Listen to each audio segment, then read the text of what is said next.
If there's anything the castmates of 90 Day Fiancé do love, it's deception. So many of their relationships began with catfishing that it's surprising that any of the couples ever ended up lasting at all.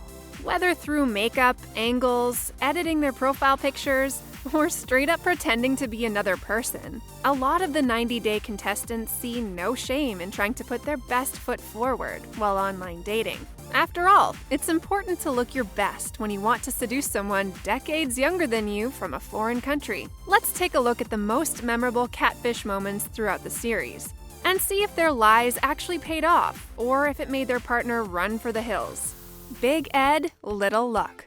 Although Big Ed is notoriously the worst for too many reasons to name off the bat, we do slightly sympathize with his struggles in online dating. After Rose, he had a grueling process trying to find love again. A lot of girls tried to scam him. I was on 6 different dating websites. I was catfished over 15 times. I had horrible luck, he told US Weekly. Eventually, he found Liz, a waitress that was born the same year he got divorced. They dated on 90 Day The Single Life, until ultimately confirming their breakup in May 2021. She said that he took their relationship too fast and made shocking allegations at the reunion. You blocked me and went to Vegas and ranted about your sugar babies. I didn't expect to be dumped and then him be out in Vegas living the life. You know, maybe it would be best if Big Ed took another 29-year-long break from the whole dating scene again. Awkward t-shirt. 49-year-old grandmother Rebecca Parrott was hopelessly looking for love on the internet when she came across Zeid Hakimi, a Tunisian man over 20 years her junior. She may have been insecure about her age because her photo she sent him before they initially met appeared to be highly edited, with all of her wrinkles smoothed. Rebecca's editing was especially obvious when Zeid showed up to the airport to greet her, wearing a t-shirt with Rebecca's photo on it, a photo which barely resembled her in real life. However, Zeid hardly seemed fazed by any of Rebecca's deception. Yeah, it was totally awkward, but I am so relieved that he seems to be perfectly happy with the way that I look, Rebecca said in a confessional. Even with all the hate and skepticism they received from fans, the two ended up getting engaged, married, and as of 2021, have recently celebrated their 1-year wedding anniversary together.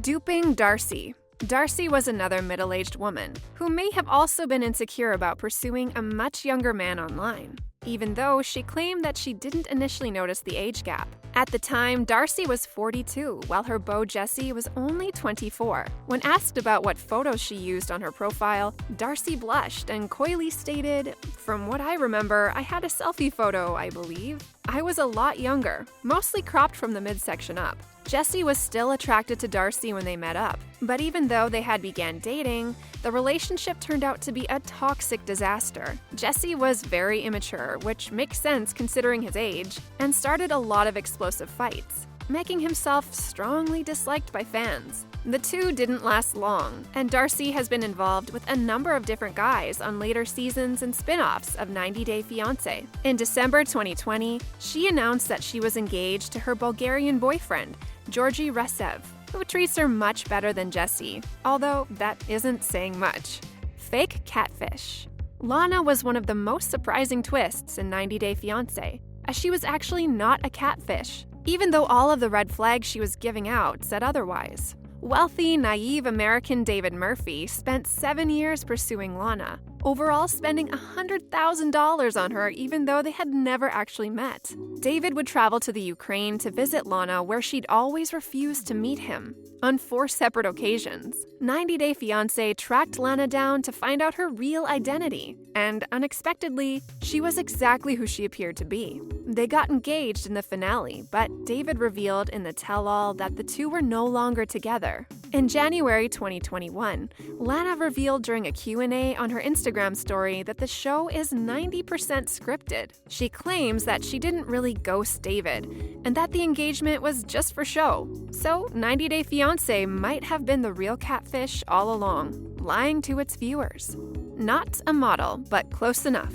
Sumit Singh straight up pretended to be another person, namely a chiseled, model-esque American named Michael Jones, when he started flirting with middle-aged California native Jenny Slatten online.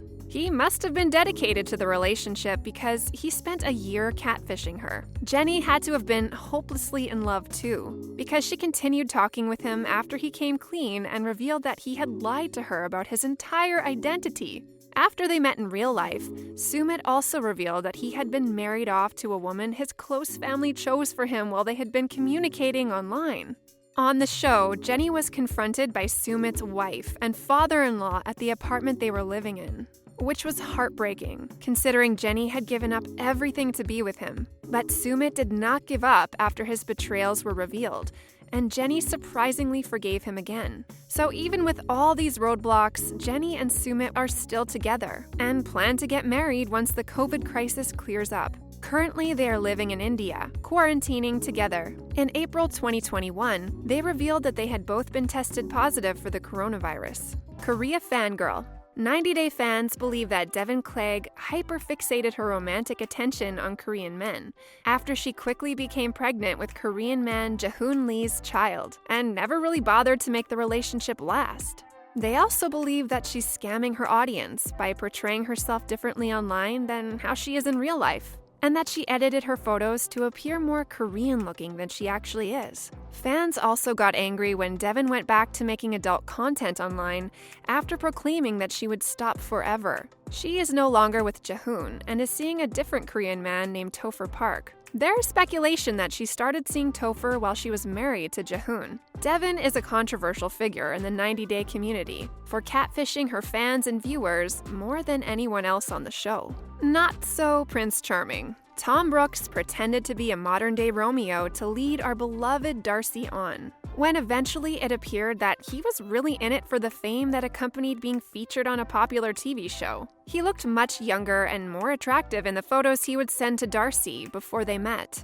In person, he was noticeably heavier, more tired, and less well-groomed. He also treated Darcey like a queen in the beginning of the relationship, treating her to fancy dinners, lavish boat rides, and vacation houses. This fairy tale treatment did not last, as Tom eventually cheated on Darcey with another woman, and classlessly told her that she's gained weight in their dramatic coffee breakup scene.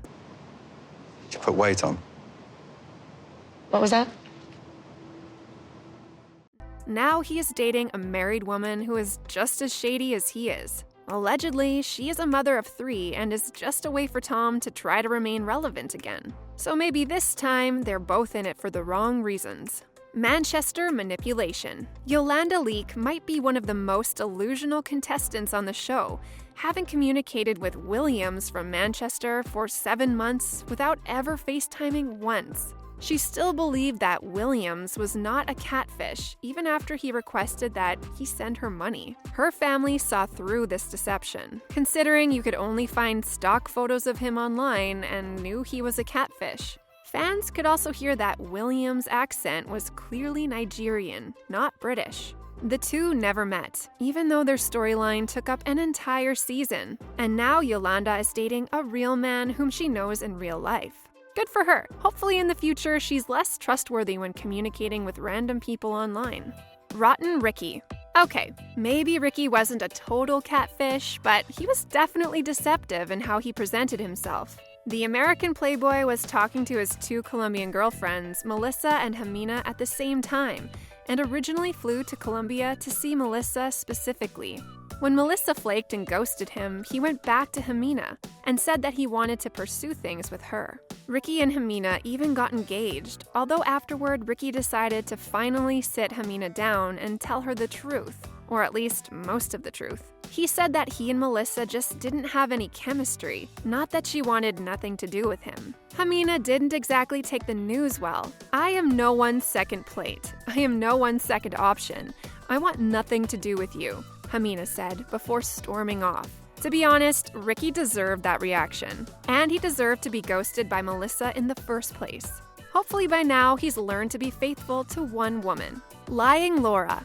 Laura and Aladdin Jalali's relationship perplexed everyone as soon as we first saw them appear on screen. mostly due to their acute physical differences. To be direct, why would someone as gorgeous as Aladdin want anything to do with a much older divorcee from America? Everything made sense after the taping of the show, when Aladdin claimed that he was catfished by Laura. On Instagram, he posted this statement: "When Laura and I met online, she shared photos that portrayed her to be much younger than she is. Her photos, as I discovered later, were highly edited." He said that Laura originally told him that she was 40 years old, which he believed, until finding paperwork that stated she was in her 50s. There was a photo of Laura with a black eye that circulated around the internet, which Aladdin vehemently denied causing. I can't say if the photo was makeup, Photoshop, or what, but I do know that this had nothing to do with me. Their marriage, understandably, did not last long, and they divorced a little after a year. Do you think catfishing is detrimental to a relationship, or could you eventually forgive your partner, like Jenny did to Sumit? Let us know in the comments below, and like and subscribe to The Things Reality to stay up to date on all the latest and greatest in reality TV news.